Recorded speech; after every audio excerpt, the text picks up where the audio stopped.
Meus queridos irmãos, amigos, abra comigo a palavra do Senhor que se encontra no Evangelho de Mateus. Eu me volto ao capítulo de número 14, lerei o versículo de número 22.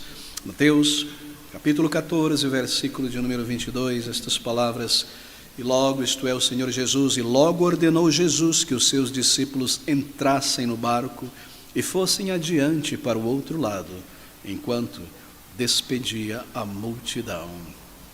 Nosso título nesta noite, ou melhor, nesta manhã, poderia ser O Senhor Jesus Cristo em total controle. Mas meditando com mais calma, creio que seria melhor intitularmos Quão sólida é a nossa fé, porque nós temos aqui um incidente na vida de um dos discípulos do Senhor Jesus Cristo que nos ensina bastante sobre a fé, e assim não é apenas uma narrativa histórica, mas há lições profundas para nós nesta manhã. Queridos amigos, deixe-me começar imediatamente pelo versículo de número 22. E logo ordenou Jesus que os seus discípulos entrassem no barco. A palavra ordenou aqui, ela é muito forte no grego.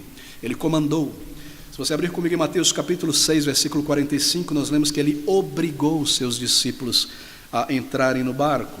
Versículo de número 45 do capítulo 6 de Marcos: e logo obrigou seus discípulos a subir para o barco. Em João capítulo 6, abra comigo no versículo de número 15, nós aprendemos aqui porque ele precisou ser direto, dar um comando e mesmo obrigar os seus discípulos a entrar no barco. João 6,15 nós lemos: sabendo, pois, Jesus que haviam de vir a arrebatá-lo para o fazerem rei, tornou-se a retirar-se ele só para o monte. E quando veio a tarde, os seus discípulos desceram para o barco. Aqui está o contexto, queridos amigos. O Senhor acabara de alimentar uma imensa multidão, provavelmente a maior de todas as multidões, beneficiária dos milagres da graça do Senhor Jesus Cristo. Eles estavam maravilhados, eles estavam tomados de pasmo. Eles viram uma multidão imensa ser alimentada pelo poder daquele homem, quem eles consideravam um profeta de Deus, capaz de sustentá-los e mantê-los sem fome, curar suas enfermidades, guiá-los pelo caminho certo, protegê-los. Eles estavam maravilhados. E isso incendiou o desejo deles de pegar o Senhor Jesus Cristo, arrebatá-lo à força e levá-lo a Jerusalém, coroá-lo como seu rei. Por quê? Porque eles entendiam errado a palavra de Deus. E foram ensinados pelos rabinos e os líderes daquela época que o Messias, quando viesse, seria o grande rei político de Israel. Em glória reinaria neste mundo com seu trono na cidade de Jerusalém, expulsaria os romanos, todos os gentios daquela região, e restauraria Israel à glória do tempo de Davi e de Salomão.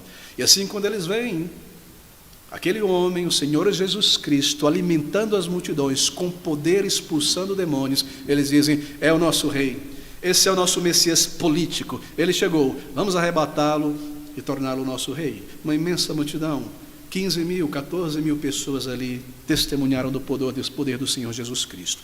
E Mateus nos diz então, no versículo 22, que ele ordena, comanda, obriga, como nos diz Marcos, que os seus discípulos entrassem no barco. Por quê?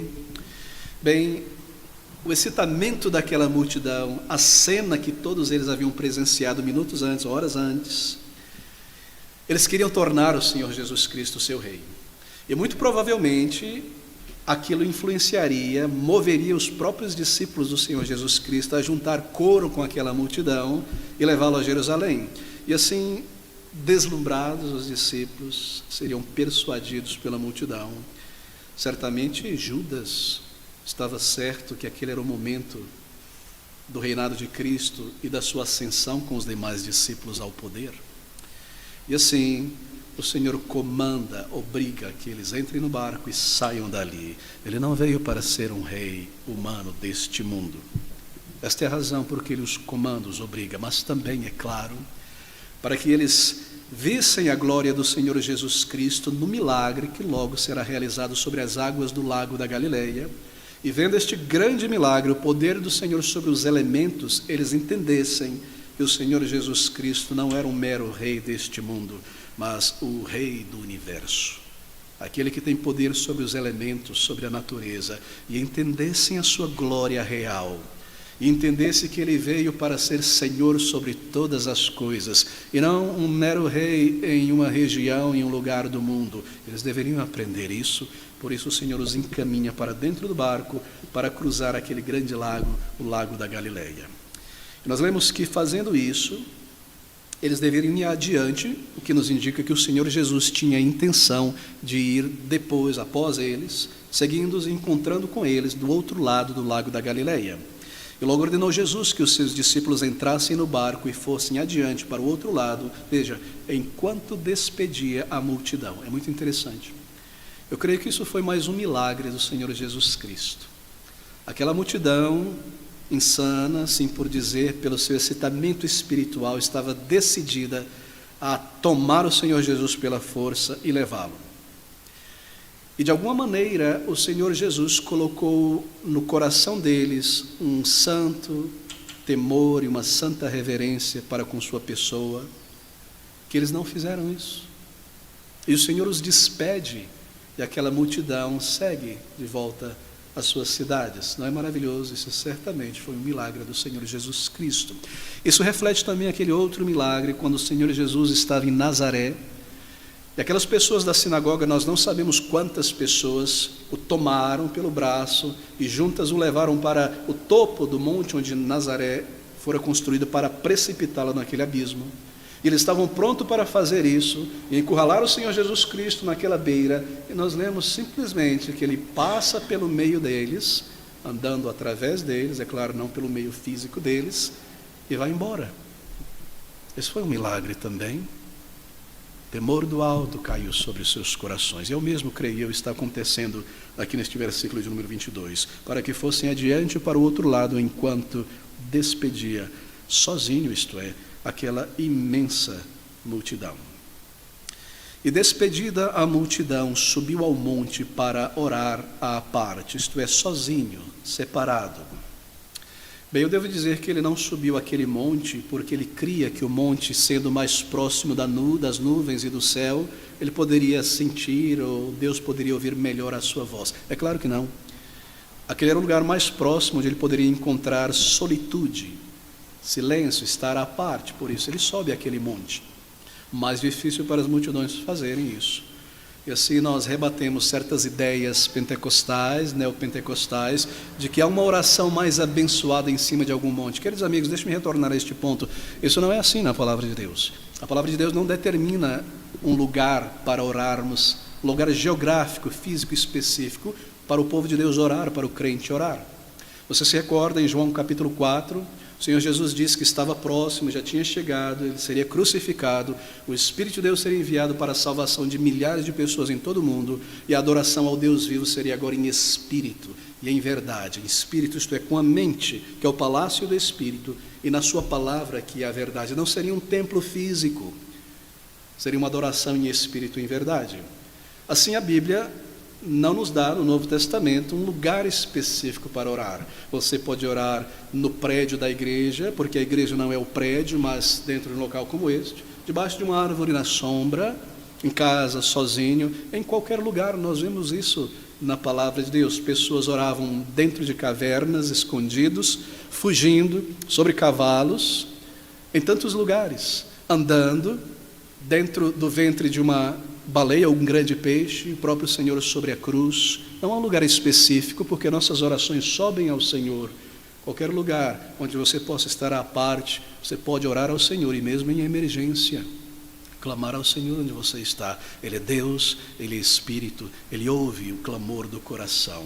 E também não há uma maneira, uma posição física determinada na palavra de Deus para os crentes orarem.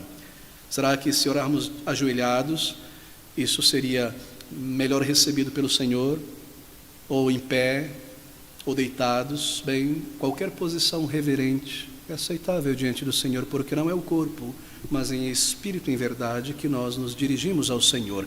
E assim na Bíblia nós vemos pessoas orarem ao Senhor enquanto estavam andando, enquanto estavam sentadas, prostradas em algum determinado lugar. O próprio Senhor naquela cruz pendurado orou ao Senhor. Eles oravam em todos os lugares, a todo tempo, porque oração é a vida do povo de Deus, da alma em comunhão com o Senhor. Assim, no monte, mais abençoados do que em qualquer lugar. É claro que não. Isso é misticismo evangélico, queridos amigos. Mas da cartilha do misticismo, e perdoe-me usar o termo, da macumba evangélica, entre rosas e anéis, ungidos, todo tipo de coisa, é em espírito e em verdade.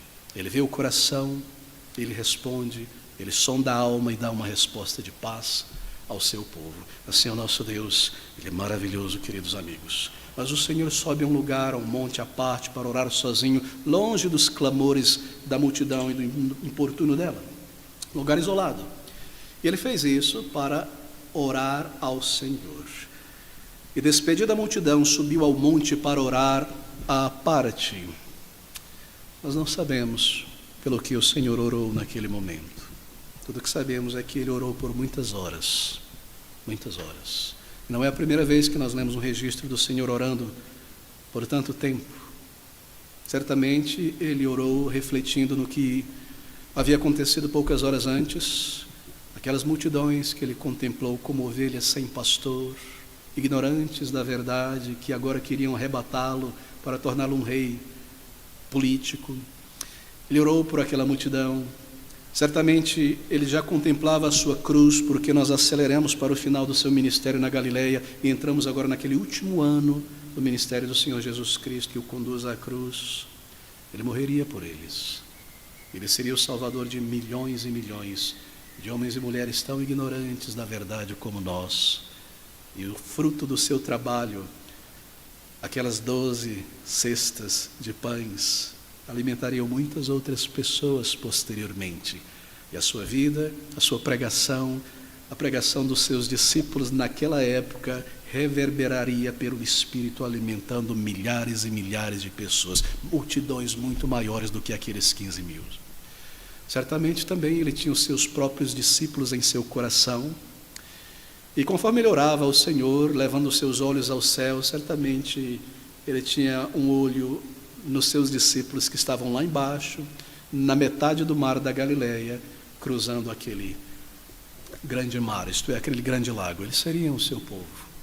Ali estava o pequeno rebanho de Cristo, a semente inicial de mostarda do reino de Deus. Por eles que se espalhariam por toda a Judeia, pela Europa, pela Ásia, pela África, o Evangelho se espalharia. Ele certamente orou por eles, que a fé deles não fosse abalada, que eles se mantivessem santos para o Senhor, que não fossem levados pela multidão, aquela manada irracional de homens e mulheres que louvavam o Senhor com o estômago cheio e logo clamariam: crucifica-o, não queremos este homem como nosso rei. Para que eles fossem preservados e guardados. Certamente Ele trouxe essas coisas diante do Senhor. E o barco, nós lemos então na sequência, passando agora para os discípulos. E o barco estava já no meio do mar, açoitado pelas ondas, porque o vento era contrário. Ali está o Senhor próximo ao lago da Galileia, a multidão imensa. Ele diz, comanda aos seus discípulos que entrem no barco. O Evangelho de João nos diz que ele sobe. Provavelmente os discípulos permaneceram algum tempo ali, ouviram o comando, mas não entraram imediatamente por alguma razão. Talvez esperassem que o Senhor retornasse e se juntassem a ele. Ou pensavam, porque ele está indo sozinho para lá, nós não podemos deixá-lo sozinho. Mas logo eles entram no barco. E ao entrarem no barco, eles seguem navegando em direção ao outro lado daquele lago. E certamente eles passaram ali, os 12 discípulos, havia outro barco também com outros discípulos. Nós lemos isso na narrativa de Lucas. Passaram horas conversando e debatendo sobre os grandes acontecimentos que eles próprios tinham não só testemunhado, como sido instrumentos na mão de Deus. Eles não sabiam o que aconteceu com o Senhor Jesus Cristo quando eles deixaram o Salvador. E sobre isso eles conversavam. Será que aquela multidão tomou o Senhor Jesus Cristo e o levou a Jerusalém? Nós não sabemos, nós estamos aqui distante agora. O que pode ter acontecido? E eles comentavam uns com os outros, mesmo os demônios naquela ocasião declaravam que ele era o Filho de Deus. Tu és o Filho do Deus vivo. E estas coisas passavam por sua mente e as suas conversações eram animadas a respeito disso. Certamente haviam pitadas de carnalidade. E se ele for para Jerusalém, bem, eu serei o primeiro-ministro, E eu serei o tesoureiro, e talvez estavam ali discutindo ou brigando, talvez não, talvez tomados de uma certa reverência por tudo que viram, nós não sabemos. O Senhor Jesus Cristo certamente sabia o que acontecia ali naquele barco. E nós lemos então na sequência que a situação muda, e que o barco estava já no meio do mar, açoitado pelas ondas, porque o vento era contrário. Bem, a palavra aqui é mar, mas você sabe que não era um mar de água salgada, porque o lago é imenso. E por isso chamado de Mar da Galileia, o Mar dos Galileus. O lago ele tem 11 quilômetros de largura e 21 quilômetros de comprimento. É realmente um mar de água doce, não é verdade? Ele tem um formato de uma pera.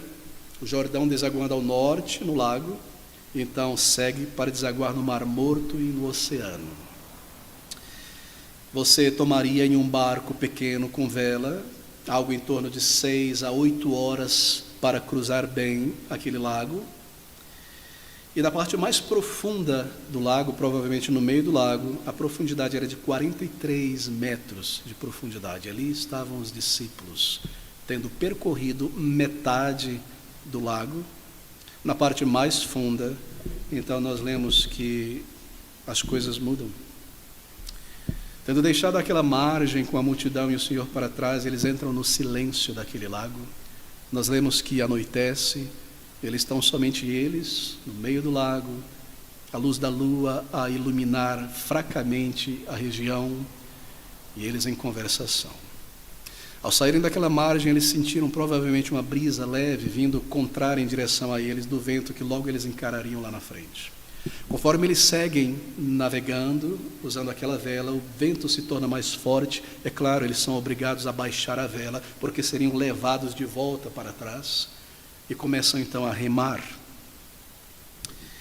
Nós lemos que de repente, esses pescadores, não eram homens comuns, mas homens que conheciam aquela região, pescadores robustos, aptos a nadar muito bem, que já haviam cruzado aquele lago tantas e tantas vezes.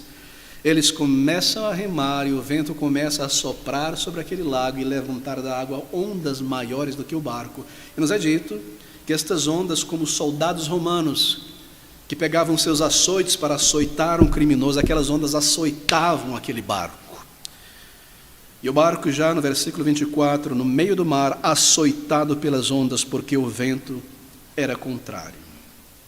Mas de repente, queridos amigos, nós lemos o versículo 25, que à quarta vigília da noite, dirigiu-se Jesus para eles andando por cima do mar. Ali estão aqueles discípulos trabalhando e labutando fortemente, muita água, isto é, também chuva, aquele vento forte. O barco poderia ser enchido de águas, logo afundariam no meio do lago da Galileia, na parte mais funda. Eles estavam em temor, é claro. E no meio daquele temor, daquele esforço tão grande, de repente, seguindo o rastro que aquele barco deixava para trás, vindo de trás, aparece diante deles, a uma certa distância, uma figura humana iluminada pela fraca luz da lua. Nós lemos no versículo 26 que os discípulos, vendo esta figura, andando sobre o mar, assustaram-se, dizendo, é um fantasma, e gritaram com medo. Em Mateus, aqui no versículo 26, o termo no original, no grego, como nos demais evangelhos, de vendo-o, traz mais, não é meramente eles perceberam, eles viram e de olhos arregalados eles fixaram o olhar para entender o que era aquilo. Esta é a ideia. Eles fixaram o olhar no meio daquilo. O que era aquilo? Eles ficaram terrificados. Eles viram uma figura humana andando sobre a água do lago.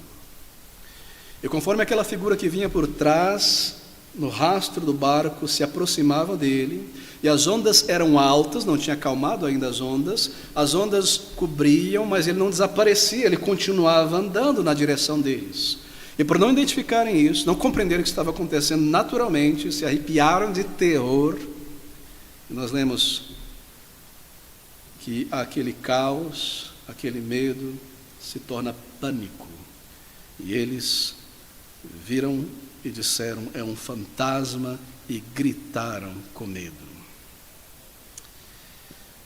De repente o pavor dá lugar ao pânico e ao terror. Um deles grita: é um fantasma, e todo mundo junto, mais amedrontado, grita junto.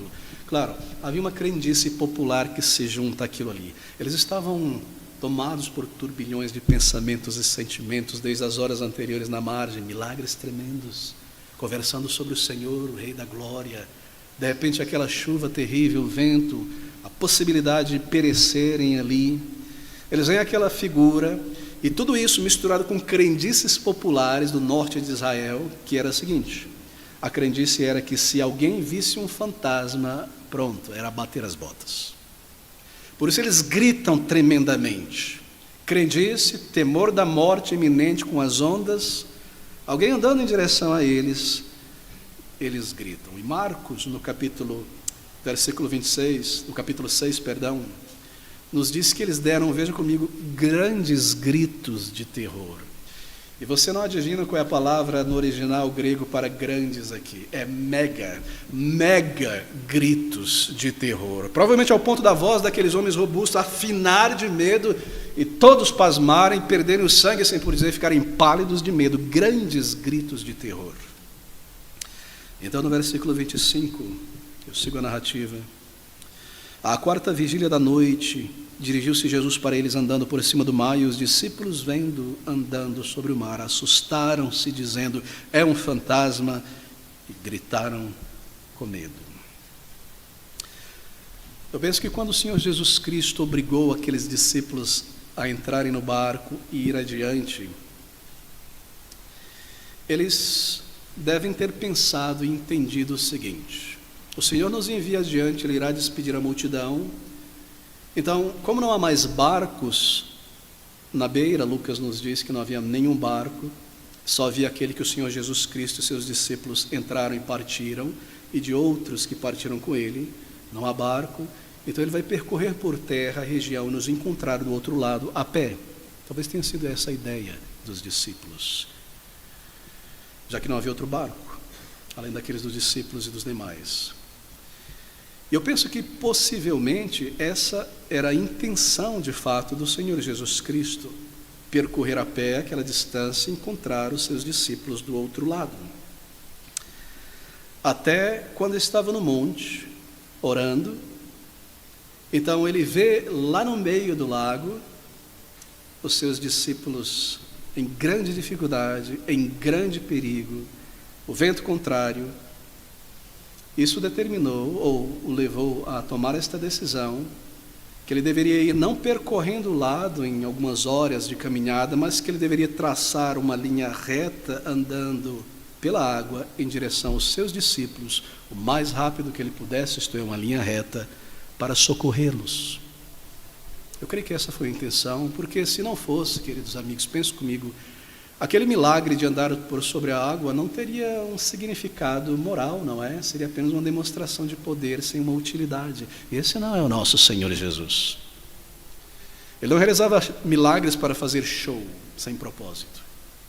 E eu recordo lendo algo de um livro do ex-Papa Ratzinger, Papa Bento, me fugiu o nome, 16 ou 6, em que ele escreve um conjunto de 3 livros sobre a vida do Senhor Jesus Cristo em sua infância. Não recomendo a ninguém, mas como pastor às vezes preciso ler e observar essas coisas que são inventadas. E ele fala sobre a infância do Senhor Jesus em um determinado volume, e baseado, é claro, em textos apócrifos, em materiais não fontes primárias, mas terciárias, quaternárias. E ele nos diz que em um determinado momento em sua infância, vivendo em Nazaré, o Senhor Jesus, como Deus, realizava e demonstrava o seu poder com coisas, por exemplo, ele pegava um pedaço de barro, moldava um passarinho, soprava e fazia o passarinho voar, e coisas dessa natureza. Quão nécio este homem pode ser? Aqui está o Senhor Jesus Cristo, não há nenhum milagre sem propósito moral. Ele fez isso tendo mudado a sua intenção de andar para salvar os seus discípulos, indo o mais rápido possível ao seu socorro. Foi por causa deles, para salvá-los e também para ensiná-los algo profundo que seria registrado para cada um de nós aqui, para estudarmos esta manhã. Assim, esse milagre não foi apenas a demonstração de poder, mas pela necessidade dos discípulos. E no versículo 27, então, nós lemos: Jesus, porém, lhes falou logo, dizendo: tende bom ânimo, sou eu. Que palavras maravilhosas no meio do temporal. Tende coragem, bom ânimo, segurança, sou eu. E você sabe qual é a ordem desta frase, sou eu, no grego? É o contrário, eu sou, ego eimi. E ele diz assim de propósito, refletindo o seu nome santo: o Deus eu sou, tem de bom ânimo. Não é um fantasma, não é meramente um homem, eu sou. E ao ouvirem isto, os discípulos passam então a meiamente crer que era o Senhor Jesus Cristo, não estavam totalmente seguros pelo terror. E nós lemos então no versículo 28, e aqui nós entramos na parte onde gastaremos a maior parte desse tempo que nos resta, que respondendo-lhe Pedro, disse: Senhor, se és tu, ou uma vez que és tu, diz o original, manda-me ter contigo por cima das águas. E ele disse, isto é, o Senhor disse a Pedro: vem. E Pedro, descendo do barco, e nós podemos contemplá-lo chegando à borda do barco, colocando uma perna para cima da água e a outra, e pulando com fé, e pisando sobre a água a 43 metros de profundidade, como quem pisava sobre algo firme. Diz: Senhor, se és tu, manda-me ir ter contigo por cima das águas. E ele disse: vem. E Pedro, descendo do barco, andou sobre as águas para ir ter com Jesus. Mas sentindo o vento forte, teve medo, e começando a ir para o fundo, clamou, dizendo: Senhor, salva-me. E logo, isto é, rapidamente, Jesus, estendendo a mão, segurou e disse-lhe: homem de pequena fé, por que duvidastes? Certamente o Senhor não disse essas palavras enquanto ele ainda estava com metade do corpo na água, mas depois de o colocar em um lugar seguro. Então ele o admoeste e o repreende. Mas é magnífico, queridos amigos, porque aqui nós temos então um incidente na vida de um dos discípulos do Senhor, o apóstolo Pedro, que nos ensina a respeito das causas, das razões para o declínio da fé em um crente. Segure isso. Olhe para a sua experiência agora. Todos nós, em algum determinado momento, seja mais longo ou mais curto, declinamos em nossa fé. Alguns por tempo maior, outros por tempo menor. E o que o Espírito está nos ensinando aqui são razões para o declínio na fé de um crente. Você deseja entender por que isso acontece e aprender para que isso não aconteça novamente? Nosso desejo sincero é isso, é claro. Então aqui, atente para essas lições. Há ricas informações aqui, lições profundas sobre a fé ativa, vigorosa, que pode às vezes declinar e enfraquecer em determinado momento da jornada de um crente na vida. E se nós somos crentes sérios, nós queremos entender isso. Porque a nossa jornada não terminou aqui deste lado do céu. E as coisas irão piorar neste mundo. Mas nós não queremos que a nossa fé no Senhor, em sua palavra, diminua, mas sim que ela aumente. Veja, aqui está o apóstolo Pedro, que homem maravilhoso. Pedro é muito malhado pelos pregadores em nossos dias, certos comentaristas. Não. Aqui está um homem que tem grande fé. Porque nós lemos que ele pede ao Senhor Jesus Cristo algo que ele sabe ser sobrenatural. Ele de fato crê: uma vez que és tu, Senhor, faz algo que só o Senhor pode fazer. Eu quero ir aí te ver e te adorar e estar com o Senhor seguro. Ele tinha fé, e ele tinha grande fé para pedir algo que era acima das leis da natureza. Mas nós lemos que, como Pedro, nós como crentes podemos nos tornar crentes descrentes. Foi o que aconteceu com ele em um determinado momento. Ele iniciou crendo que o Senhor poderia fazer isso, e pela fé na ordem, no comando do Senhor Jesus, ele poderia fazer isso. E lembre-se, ele não afunda logo que ele pisa na água, ele dá muitos passos em direção ao Senhor Jesus Cristo. E provavelmente ele já estava perto do Senhor Jesus Cristo quando ele começa a afundar, porque nós lemos que o Senhor estende a mão. Ele deve ter andado alguns metros sobre a água. A sua fé no comando do Senhor o levou de fato até aquela distância. Mas há uma frase ou palavra-chave aqui para nós nesse incidente, que é dita pelo Senhor Jesus Cristo ao final do versículo 31. Ele diz: homem de pequena fé, por que duvidaste? Por que duvidaste? Veja, essa não é uma pergunta do Senhor Jesus porque Ele não sabia a resposta. Ele é o Deus eterno. Isso foi para o bem dos ouvintes e para o nosso. Foi para o nosso benefício e o de Pedro. E aqui é um apelo a Pedro a considerar a causa, a razão do seu naufrágio. O barco estava sobre as águas, mas Pedro começa a naufragar. Por que duvidaste? Em outras palavras, essa pergunta diz: olhe para trás. Qual foi o momento na tua jornada cristã em que você começou a se apartar do caminho da fé e a duvidar da verdade e a se afundar? Por que duvidaste? O que causou isso, querido amigo? Meu irmão, minha irmã. É aqui que nós iniciamos.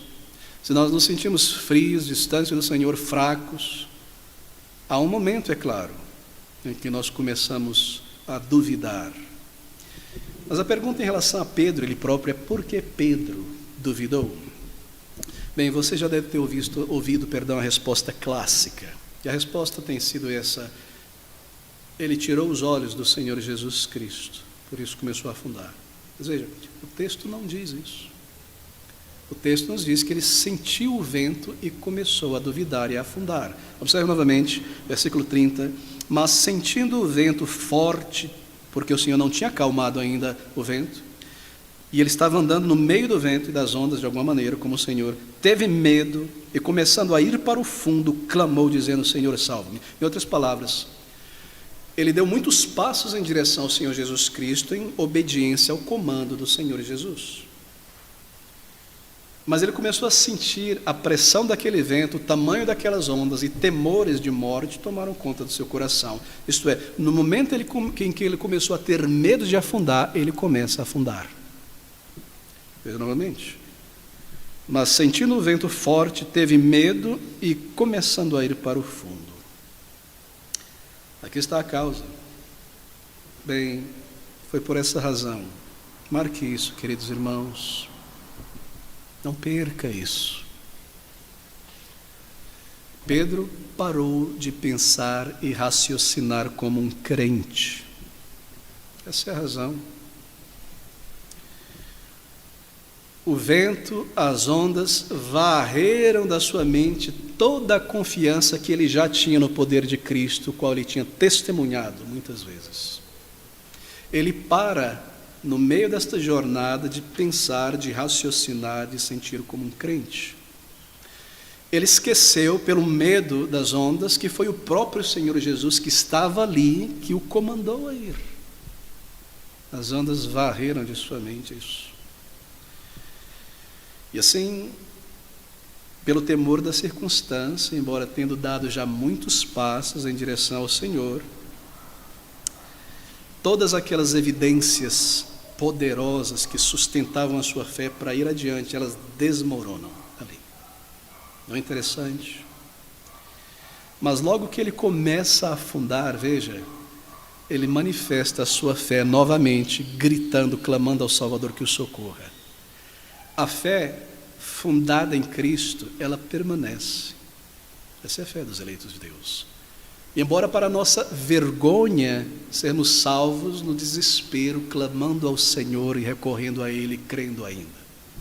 É maravilhoso e é trágico ao mesmo tempo a nossa situação. Nós somos assim. Eu gostaria de descrever isso um pouco. A fé de Pedro ainda estava ali naquele momento. Muito fraca, é claro, mas estava ali porque a fé de uma pessoa salva, dado para a conversão, na conversão, não pode ser perdida, de maneira que um crente não naufragará completamente, não cairá do Senhor completamente, mas será preservado até o final.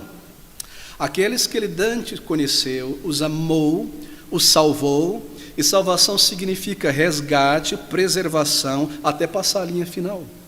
Ser salvo, então, ser lançado fora, não é salvação, coisa nenhuma.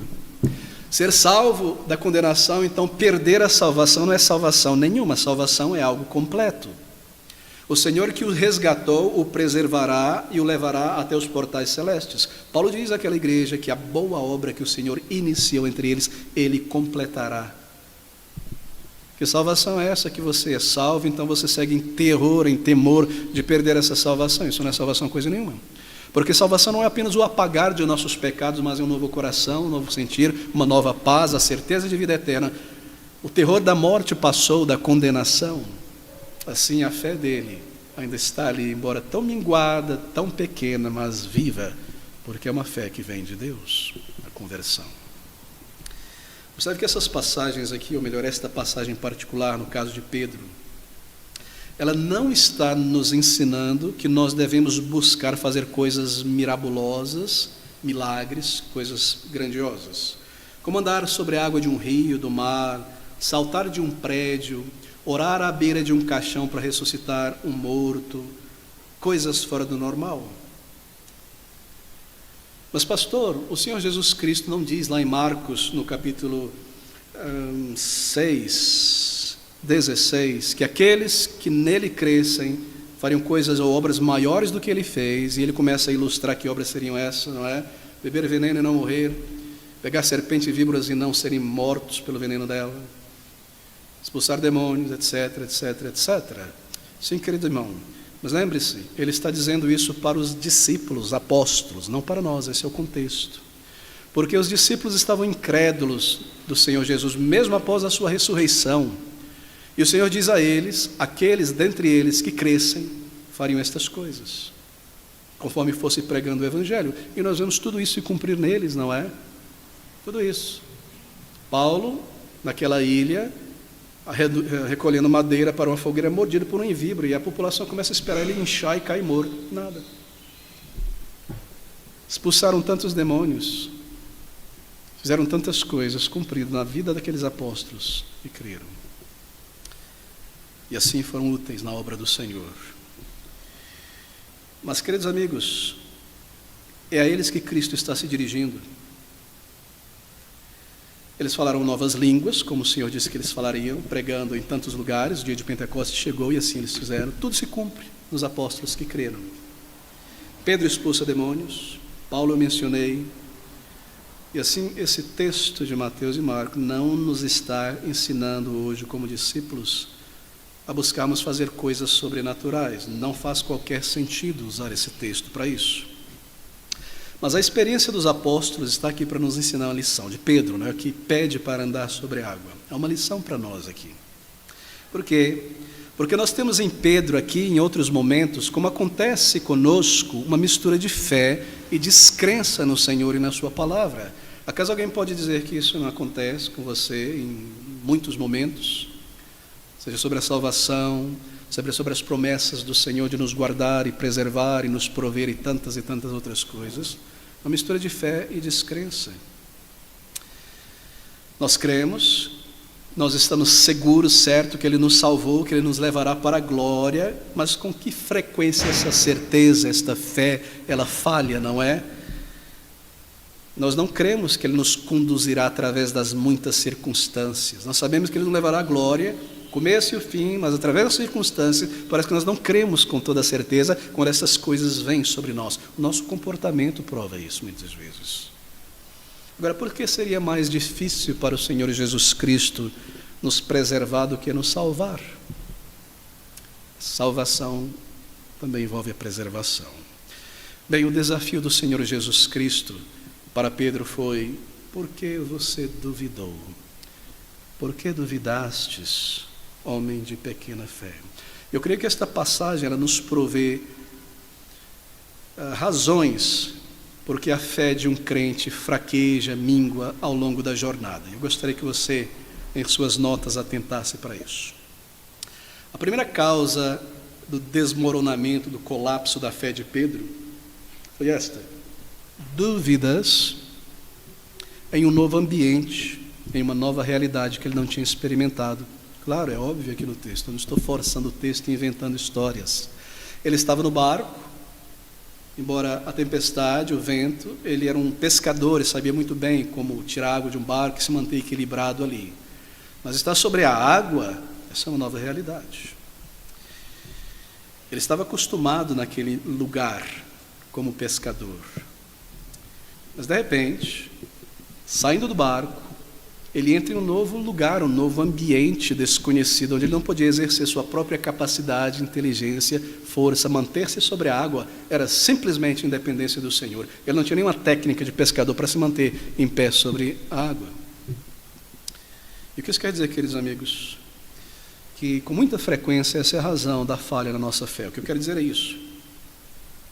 Uma vez que certa circunstância na vida cristã nos conduz para fora daquele ambiente mental, psicológico, geográfico, costumeiro, nós começamos a sentir insegurança, não é? Nós estávamos acostumados naquele ambiente em que nós estávamos, seja no lar, no trabalho, na igreja, na cidade, aquele ambiente a exercitar a nossa fé em muitas circunstâncias. Mas uma nova página se abre. E há muitas páginas, talvez aquele crente era solteiro e agora se casou, é um ambiente desconhecido. Talvez que era um estudante, agora se formou e entrou no mercado de trabalho com muitas demandas. Talvez ali do ensino médio para a faculdade, uma nova realidade no meio universitário que nunca experimentou como adolescente ao longo da sua vida, um crente salvo. Um ambiente diferente, uma realidade não experimentada. E assim, saindo para fora daquele barco seguro onde estava acostumado a experimentar e provar o Senhor em oração e ver a sua mão, esse crente agora é surpreendido. E a sua fé é surpreendida e cai em pedaços. E esse crente agora, naquele novo ambiente, começa a falar, a pensar ou a reagir de maneira ou como um não crente. No trabalho, na família, no casamento. É uma nova realidade. Eu não testei a minha fé, eu não provei o Senhor nessa nova realidade. Há dificuldades, há ventos, provações, e você entra na faculdade e ali você é tomado de um banho de imoralidade, de ceticismo, de todo tipo de coisa absurda. E a sua fé, que estava ali sempre num ambiente guardado, na casa de Deus, crescendo talvez no meio do povo de Deus, de repente é solapada de todos os lados. Qual é a minha reação? Ou talvez você entra no casamento, e quão diferente é o casamento da corte, não é? Porque agora você está debaixo do mesmo teto, muito mais. Você estava acostumado a orar sozinho, e a testar e provar suas próprias dificuldades, entregando-as a Cristo, mas agora há um observador, uma observadora. E a tua fé? A tua paciência, a tua gentileza, o teu domínio próprio, porque a fé não é algo abstrato só, não é? Pedro também nos dirá logo lá na frente, lembra? Você tem fé, mas se for só isso, é algo vazio. Sim, é algo forte e poderoso porque vai te segurar para a salvação, é a fé que Deus te deu. Mas se não tiver nada unido a esta fé, você vai entrar em colapso. Eu sou testemunha disso, diz Pedro. Então, unir a vossa fé o quê? Virtude, conhecimento, paciência. Mas nós saímos daquele ambiente como crentes, onde estávamos acostumados. Novos capítulos na vida, muitas vezes subjugam a nossa obediência, que é uma parte da nossa fé, e assim nós nos tornamos, por algum tempo, crentes descrentes. Mas a nossa oração, queridos irmãos, em circunstâncias como essa, deve ser sempre essa: Senhor, não permita que a minha fé desmorone diante dessa circunstância. Fé, dependência do Senhor, crença nele, em suas promessas, em sua palavra, e eu me comporte como um não crente, como um descrente. Assim a fé precisa ser exercitada, posta em exercício em cada nova página da vida, em cada nova situação da vida em que nós entramos. Sejam períodos de grandes bênçãos também, ali está você, seguindo firme nas tuas atividades e compromissos, como um crente. De repente uma grande bênção vem à tua vida, o casamento, ou os filhos nascem, isto aí é a pós-graduação do casamento, quando os filhos nascem, ou alguma promoção no local de trabalho, é um novo ambiente, eu não estava acostumado com esses recursos, ou com isso, ou com aquilo. Será que esses recursos me tornarão mundano? Períodos de provações, novos desafios. Bem, deixe-me resumir aqui. A primeira causa do colapso da fé de Pedro foi isso: dúvidas em um novo ambiente onde a fé não for exercitada. Mas eu posso dar um passo a mais, eu sei que o nosso tempo se estende sobre estas dúvidas. Queridos amigos, deixe-me passar para o segundo ponto e eu mencionarei algo mais a respeito do primeiro ponto. A segunda causa do colapso da fé na vida de Pedro foi sua falha em nutrir esta fé. Ele não nutriu a fé. E se você não almoçou, está ali pronto para almoçar, já sabe o horário, aquele momento, e algo acontece, o teu chefe te fala: oh, não dá para almoçar agora não, vamos fazer isso aqui, ou algum perigo, às vezes está correndo, você está fraco. Você não se nutriu, você está fraco ali para lidar com aquela situação. É isso que acontece com Pedro também. Sua falha em nutrir a sua fé conforme ele andava em direção ao Senhor Jesus Cristo. Veja, por horas e horas antes, ele viu o próprio Senhor Jesus realizar coisas que ninguém poderia realizar senão Deus. Milagres do Senhor, multiplicação dos pães e peixes, coisas espetaculares, fora do normal. E nós esperaríamos que a memória desses acontecimentos estivesse ali fresca na mente dele, nutrindo a fé dele, para que quando ele enfrentasse algo novo, algo diferente, ele pudesse lembrar: esse é o Senhor que fez tudo aquilo, é Ele que me chama. Há dificuldades, mas Ele está, Ele me chama, Ele me comandou e Ele fez tudo isso. E assim, se os discípulos no barco estivessem refletindo ali nas maravilhas do Senhor, no poder do Senhor, a fé deles então ainda seria forte para sustentar, especialmente Pedro, quando as águas subiram. E assim é conosco, não é? Nós falhamos tristemente, muitas vezes, em registrar na memória as bênçãos passadas do Senhor. E aí, quando alguma dificuldade vem, semelhante à que nós já experimentamos, é como se nunca tivesse acontecido. Nós não lembramos do livramento do Senhor, da bênção do Senhor, da provisão do Senhor, e desmoronamos novamente, porque nós falhamos em nutrir a nossa fé pela memória das bênçãos do Senhor, pela realidade de que Ele é Deus, Ele nos ouve, e Ele é conosco, nunca vos deixarei. E assim, sem este armamento da fé, nós damos um mau testemunho, ou nos entregamos à autocomiseração. Esse é o colapso da fé. Autocomiseração, murmuração. Isso não pode acontecer comigo, isso mais, o porquê, porque você se esquece que este é um momento na tua jornada e o Senhor já te livrou em outros momentos, deu graça, respondeu dúvidas da fé na palavra de Deus. A falha em nutrir a fé. Quantas vezes não é nós falhamos nisso? E para um pastor muitas vezes é muito triste ver. Nós ouvimos a palavra de Deus, e a palavra de Deus nos instrui de maneira clara, direta, sobre a vida de fé, santificação e tantas coisas. Quantos crentes, após ouvir a palavra de Deus, e os edificou, não é verdade? A palavra, de imediato saem da igreja numa correria, e então entregam suas mentes a algo completamente secular ou não espiritual, embora não pecaminoso. Ou logo ao final do culto estão conversando sobre coisas tão terrenas, do aqui e do agora. É muito triste ver crentes tendo sido alimentados pela palavra. Ao final do culto está falando sobre automóveis. Nunca ouvi em nossa igreja, graças a Deus. Sobre futebol. Ou o que quer que seja, por mais legítimo que seja. O que você está fazendo? Você está varrendo tudo aquilo que você aprendeu. Você precisa, e eu também, nós precisamos digerir a palavra e pensar sobre o que nós aprendemos e tomar notas em casa e recapitular para que isso fique em nós. E assim, por falha em nutrir, eu engoli a palavra, ela não me nutriu porque eu não a digeri, eu não a separei, eu não orei ao Senhor por graça, eu não fui sério. E assim, por que, Senhor, eu me sinto assim nessa dificuldade de provação? Por que tanto autocomiseração, tanto temor, isso, aquilo? Bom, a razão está aqui. Por que duvidaste, homem de pequena fé? Nós falhamos em nutrir a nossa fé.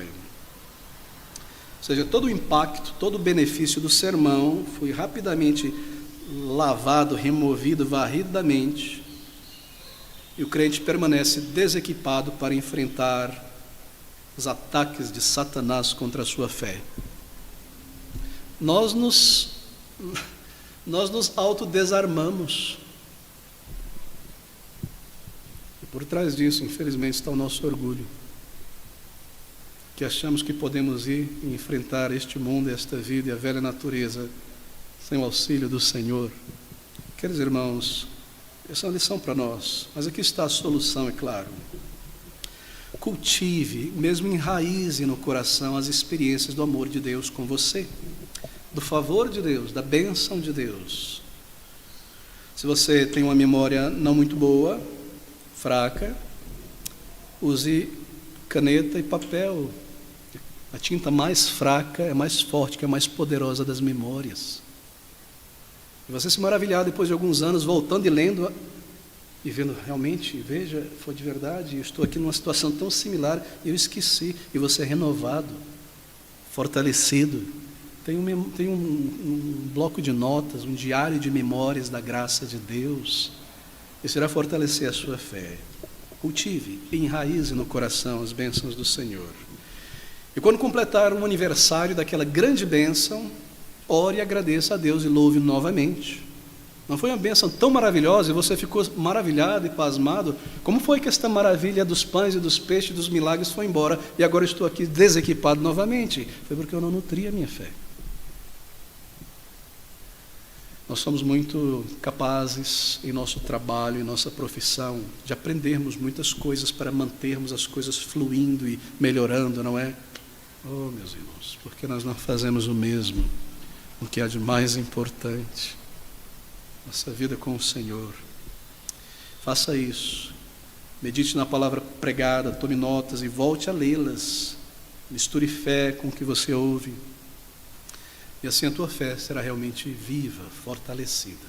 É uma promessa do Senhor. Deveria ter acontecido com Pedro. Ele está dizendo: Pedro, você não tem qualquer razão para duvidar. Por que duvidastes? A razão foi essa: sua fé era pequena. Homem de pequena fé. Mas deixa eu mencionar outra causa aqui no texto. Nosso tempo corre para o final. Do colapso da fé de Pedro. Uma das falhas foi a falha, melhor dizendo, a falta, o erro dele em não obedecer, isto é, não respeitar o comando e o poder do Senhor Jesus Cristo. Por algum instante ele esqueceu que foi o Senhor Jesus Cristo que comandou, não foi ele. Ele disse mesmo: tenho grande fé, eu vou em direção ao Senhor. Não, você nunca encontrará isso na palavra de Deus, porque a fé não tem um fim em si mesma. Nunca é fé na fé. Eu creio, eu tenho fé forte, que eu posso remover uma montanha, que eu posso fazer isso e aquilo, e eu vou provar para todo mundo, eu vou pular daqui. Se Pedro tivesse dito a si mesmo: eu tenho grande fé, e olha que ele era um pouco presunçoso, não é? Estarei contigo até o final, nunca te abandonarei. Havia esse elemento nele. Ele dissesse: sem o Senhor Jesus comandar, eu irei até o Senhor Jesus Cristo. Ele desse o primeiro passo, ele afundaria como uma pedra. Porque não é a fé em si mesmo, uma fé na fé. O Senhor comandou e a fé foi colocada no comando do Senhor. A fé é sempre na palavra do Senhor, na pessoa do Senhor, e não invenção de coisas, onde eu uso a fé como uma espécie de poder, pensamento positivo para fazer as coisas acontecerem, e Deus é obrigado a responder, porque eu já puxei os mecanismos da fé, e já coloquei a moeda da fé e puxei o mecanismo, e a bolada não veio. O que está acontecendo? Eu ponho Deus na parede, é culpa dele. Percebe como Satanás, a que ponto ele chega? A fé é transformada em um amuleto, em uma varinha de mágica, e Deus é obrigado a fazer qualquer coisa contra a vontade dele, porque ele é um gênio da lâmpada, e a fé esfregou essa lâmpada. Isso é satanismo com roupa de Bíblia, de Evangelho. Esse não é o Deus da palavra de Deus. Esse é um outro Deus, este é Mamon, criado por Satanás. Assim, nós não somos comandados a simplesmente crer que podemos fazer algo, mas é uma fé, crença no que o Senhor comandou. Ele diz: ide por todo mundo, esse é um comando. E os discípulos foram, e o Senhor abençoou. Se vós permanecerdes em mim, a minha palavra permanecerdes em vós, verdadeiramente dareis frutos. Porque eu não sou frutífero. A fé é no comando do Senhor. Nunca vos deixarei, nunca vos abandonarei. A fé é no comando do Senhor, não precisa desmoronar no meio das dificuldades. Ou seja, nunca é uma fé inventada, fé na fé, pensamento positivo, como somos ensinados pelos místicos evangélicos. Mas aqui está outra causa, ele falhou em respeitar o poder do Senhor Jesus Cristo. E ele não se lembrou que já tinha dado muitos passos. Ele poderia ter dito assim, mas eu cheguei até aqui, e conforme o dedo fosse afundando na água, eu já cheguei até aqui, é o Senhor que comanda, voltava ali e seguia em frente. Não, ele perdeu totalmente a sua confiança, por isso começou a afundar mesmo. Porque se tivesse lembrado, ele poderia ter tirado o pé do fundo e voltado à superfície da água e seguido em frente. Mas aqui está o colapso da fé. Bem, deixe-me marcar isso como um encorajamento a todos nós, porque na Bíblia os comandos do Senhor Jesus Cristo não são apenas ordens. São comandos, sim, são ordens, mas também são promessas. Lembre-se disso. O Senhor Jesus, a palavra de Deus, comanda a um pecador se arrepender, crer no Evangelho. Arrependei-vos, é um comando, não é opcional. Creio no Evangelho. E qual é a promessa? Te darei a vida eterna. Observe, todos os comandos do Senhor Jesus Cristo são também promessas. Isso é maravilhoso e nós esquecemos disso também. Ele comanda nos alimentarmos da sua palavra, orar a Ele regularmente, ouvir a palavra, servir ao Senhor. Ele está pronto a abençoar, a testemunhar dele em toda parte. Ele promete dar as palavras na nossa mente. Eu não sei, eu sou tão fraco, como é que eu vou evangelizar pessoas? Primeiro comece obedecendo o comando do Senhor. Ide, e Ele dará a graça do Espírito, para você lembrar da palavra que você estudou, conversar com a pessoa. Comando envolve obediência. E a promessa anexada ao comando é o resultado da obediência ao comando. E a obediência prova a fé no que ele diz, na promessa. Assim, ele diz, busque a santificação. Isso muitas vezes pode envolver romper laços mundanos, mas ele está pronto a ajudar no desafio que vem depois. Ele diz, busque primeiro o reino de Deus. Buscar é um comando. Primeiro o reino de Deus e a sua justiça. E ele promete, não é? Que as demais coisas da vida, Ele estará acrescentando. Conforme eu estou buscando, andando, Ele vai acrescentando o que eu preciso. Mas nós fazemos o contrário. Nós dizemos assim, eu tenho minhas contas para pagar, minha carreira, meus negócios, minha aposentadoria, para estabelecer primeiro. Eu preciso das demais coisas. Quando eu tiver folga, recurso, eu vou servir o Senhor inteiramente. Essa é a antilógica da palavra de Deus. A lógica é o reino de Deus no centro, e as demais coisas Ele acrescenta. Mas, Senhor, eu sinto que eu preciso me casar. Aquela igreja bíblica talvez não tenha encontrado aquela pessoa que talvez seja a vontade do Senhor, talvez não esteja procurando direito, mas eu vou para outra igreja que não é bíblica e que é mundana. Não, querido, Ele levantará, se for a vontade dEle. Mesmo trará do outro lado do mundo, ou te levará para o outro lado do mundo e trará alguém do outro lado do mundo. Busque, ponha em primeiro lugar. Mas eu preciso pagar as minhas contas. Nós servimos o Senhor, conforme fazendo isso Ele proverá. Busque primeiro, no centro. Conforme você está fazendo isso em obediência pela fé, Ele adiciona as demais coisas. Recursos, provisões. Ele nunca prometeu riqueza. Mas Ele prometeu, através das palavras do seu servo Davi, que um justo nunca padeceria essas necessidades. E Ele prometeu que haveriam também provações, mas que Ele nos preservaria através dela. Assim, todo o comando do Senhor é também uma promessa. E nós falhamos ao esquecer isso. Eu tenho tantas coisas a dizer, queridos, mas deixe-me acelerar. Deixe-me não acelerar, voltar um pouco aqui, porque eu preciso ser prático. Você trabalhou a semana toda, cansativo, numa sociedade como nossa, especialmente se você trabalha para algumas firmas e corporações em que não é considerado um ser humano, não há hora para descansar, não há nada, qualquer dia, qualquer horário, qualquer momento. E você estudou muito durante a semana, porque você está engajado nesse período da vida de estudos, e você está cansado no fim de semana. Mas você não deixa de estar na casa de Deus. Por quê? Porque você está vivendo o reino de Deus. Você não diminui a marcha nas coisas do Senhor e aumenta a marcha nas coisas desta vida. Não, você diminui a marcha nas coisas dessa vida para ter um pouco mais de fôlego e energia para as coisas do reino de Deus. Nas coisas de Cristo, no reino de Cristo, nós sempre aumentamos a marcha.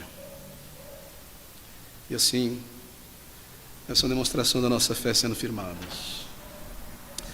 Bem, deixe-me mencionar uma outra causa do colapso da fé de Pedro. Pedro, ele falhou então em respeitar o comando de Cristo. E muitas vezes, desconsideração por nossa parte aos comandos do Senhor Jesus Cristo, as exigências de Deus, causam naufrágio na fé. E a obra do Senhor não é feita por isso, por nossa desobediência muitas vezes. A igreja não é estabelecida, vidas não são alcançadas, crescimento em santificação não é evidente no crente ou na igreja, firmeza pessoal, certeza pessoal de salvação é diminuída bastante, por falta de obediência aos comandos do Senhor, porque nestas coisas, quando a obediência ele adiciona as demais coisas, certeza de salvação é firmada, frutos também. Claro que sim, quando você serve ao Senhor, evangeliza, está envolvido na obra do Senhor, Ele te abençoa e você percebe que Ele ouve a tua oração, te dá instrumentalidade, te usa. O que isso faz? Isso aumenta a tua certeza pessoal de salvação. Ele me salvou, Ele ouve a minha oração, Ele me usa para abençoar outras pessoas. São tremendas evidências que fortalecem. É notório que a maioria das pessoas que tem pequena certeza de salvação, na maioria das vezes não estão envolvidas em nada no reino de Deus. A obediência ao comando traz a promessa. Assim é a lógica, é a dinâmica da fé no reino de Deus. Porque eu não tenho aprendido essas coisas maravilhosas da palavra de Deus? Porque talvez minha leitura seja de carreirinha antes de dormir, mas se eu martelo, se eu trabalho na palavra comparando, logo você percebe o tesouro saindo. É como se Deus colocasse, eu creio que Ele fez isso, uma espécie de mecanismo na Bíblia, que você não vai conseguir tirar nada se você só for curioso, alguma coisa, e que o tesouro ensina a edificação, a força, a nutrição, só começa a sair conforme você está ali, algum tempo com fé, comparando Escritura com Escritura, orando ao Senhor, e de repente, alimenta, a Bíblia começa a te instruir, te ensinar. Você já passou por isso? Esse é um mecanismo do Espírito. Preguiçosos não receberão nada. Desobedientes, não há nada para você. Mas o Senhor é misericordioso. Ele nos dá grande graça. Nós vemos que Pedro, por um momento, ele perdeu, então, de vista quem estava ali diante dele, que o comandara, foi o Criador. E esta é a causa quarta, eu corro para o final.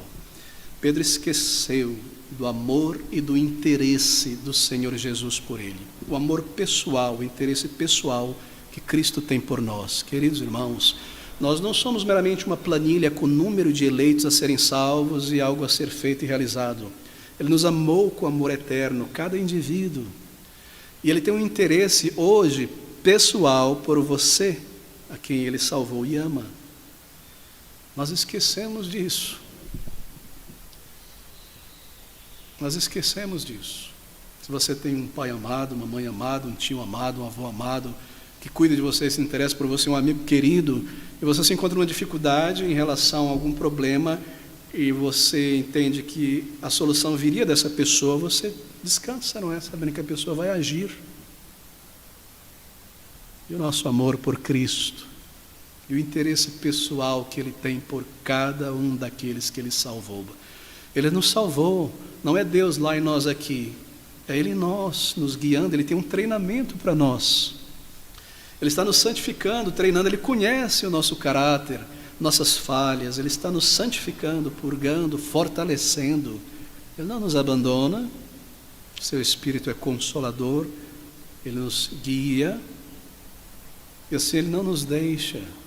Essa é a razão por trás de muito colapso na fé, na vida de um crente. Nós esquecemos do interesse pessoal de Cristo por nós. E o resultado é esse: autocomiseração, murmuração e tantas outras coisas, desobediência, boicote ao reino de Deus e tantas outras coisas que simplesmente evidenciam que a nossa fé está aos pedaços. Qual é a lição em tudo isso para nós?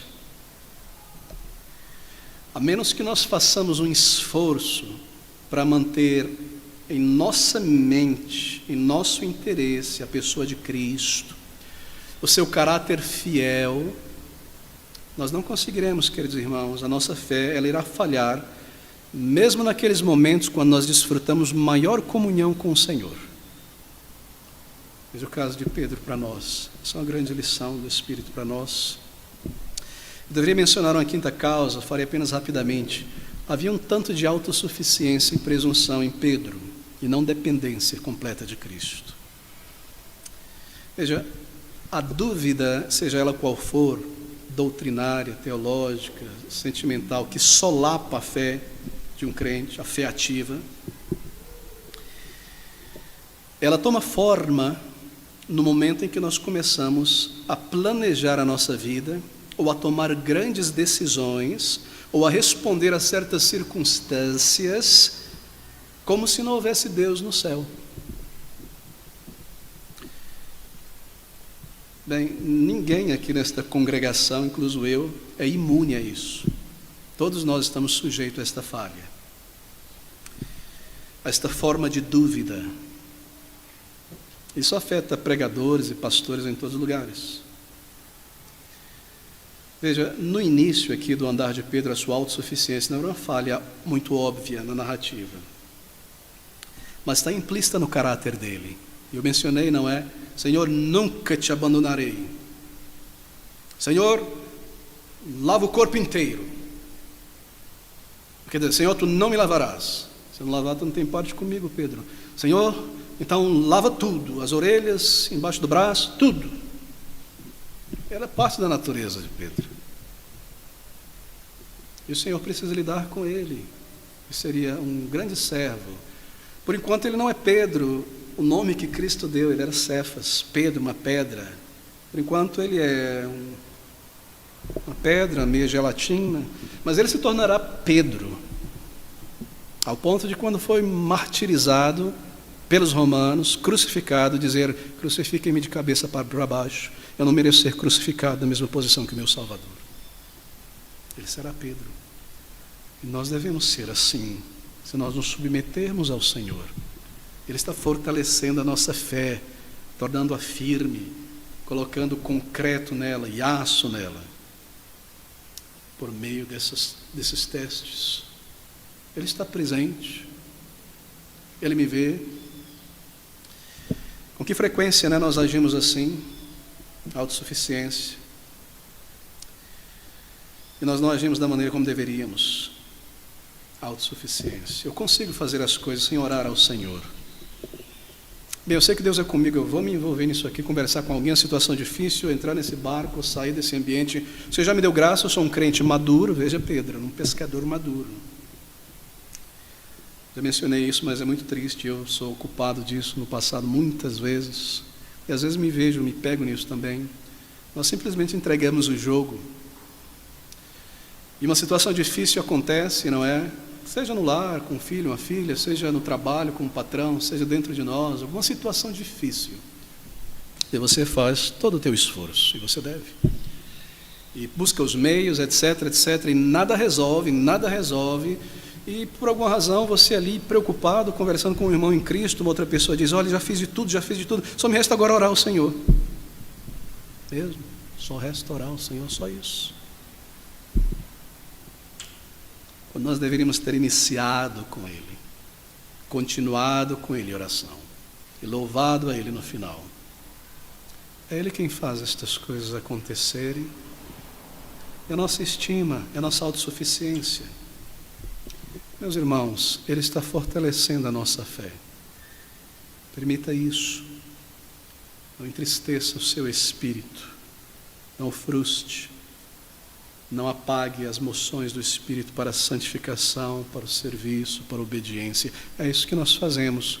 Nos abafamos, nós sabemos disso. para servir a Cristo, para a santificação, para tirar o pé do caminho errado, para não permitir a cobiça, a vaidade, o orgulho tomar forma material, o que quer que seja. Você sabe disso, eu sei muito bem disso. E aí nós impedimos então. É triste, não é? E não crescemos. Então, começamos a dizer ao Senhor: Senhor, por quê? Senhor, por que me abandonaste? Quando muitas vezes somos nós. Mas, ó queridos, essa não é repreensão. Essa é a graça do Senhor Jesus Cristo. E mesmo quando nós falharmos, e grandes ondas vierem, e a nossa fé não for tão forte quanto deveria, Ele irá nos resgatar, porque o seu amor é tão grande, e a sua salvação também. Ainda que seja necessário que Ele nos discipline. Mas Ele faz isso porque nós colocamos a vara na mão dEle, em tanta desobediência, em tanto descaso, em abafar a voz da consciência. Então Ele recebe a vara e nos traz de volta muitas vezes. Mas quão maravilhoso é sermos surpreendidos pela bondade do Senhor e trazer de volta para o seu caminho. Eu acho que isso humilha mais e quebranta mais do que a vara. E por grande amor e misericórdia, quando eu deveria receber a vara, Ele me trouxe, Ele me fez alguma coisa acontecer, e você se vê ali. Que amor tão grande, que miserável homem que sou.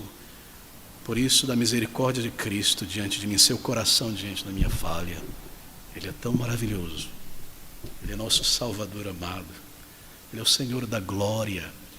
Ele é o Rei em controle de todas as coisas. Ele deve ser amado e obedecido ativamente, intencionalmente. E Ele nos prepara para estar com Ele. Esse é seu objetivo. Eu concluo dizendo: o que é fé? Fé não é um pensamento positivo, não tem um poder em si mesmo executivo, não domina, não controla Deus. Deus não está obrigado a fazer algo simplesmente porque eu creio. Causas da dúvida, do colapso da fé, uma nova realidade, um novo ambiente não experimentado antes, onde houve pouco preparo para mudar essa página, entrar nisso. Pouco preparo de antemão, isto é, na minha vida espiritual. Segundo, falhar em nutrir a fé em experiências passadas. Quando falhamos, em terceiro lugar, em respeitar o comando do Senhor Jesus. Em quarto, quando nós esquecemos do amor e do interesse pessoal de Cristo por nós, e a nossa triste autossuficiência no lugar de dependência no Senhor Jesus Cristo. Mas nós lemos por fim estas palavras do Senhor no versículo de número 32, concluindo aqui: e quando subiram para o barco, Pedro e o Senhor acalmou o vento. Foi depois que subiram para o barco. Então aproximaram-se os que estavam no barco, provavelmente aqui os outros discípulos e não os apóstolos, e adoraram-no, dizendo: és verdadeiramente o Filho de Deus, o Messias político. Mas os discípulos guardaram em seu coração: Ele é mais do que isso. Ele é o Senhor da glória. Tu és o Filho de Deus. Eles declarariam logo na seguida, em sequência. Pedro falaria: quem dizem que eu sou? O Santo de Deus. E tendo passado para o outro lado, chegaram à terra de Genezaré e conheceram o Senhor ali. E mandaram notícia, isto é, a todas aquelas terras em redor, e trouxeram-lhe todos os que estavam enfermos e rogavam-lhe que ao menos eles pudessem tocar a orla da sua roupa, e todos os que a tocavam ficaram. Você se lembra desses genezarenos, desses gadarenos, em outra ocasião? Por favor, Senhor Jesus, sai da nossa terra.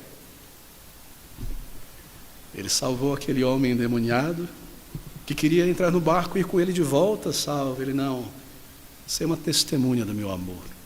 E ele prega o evangelho em Decápolis, naquela região, e todos pasmam.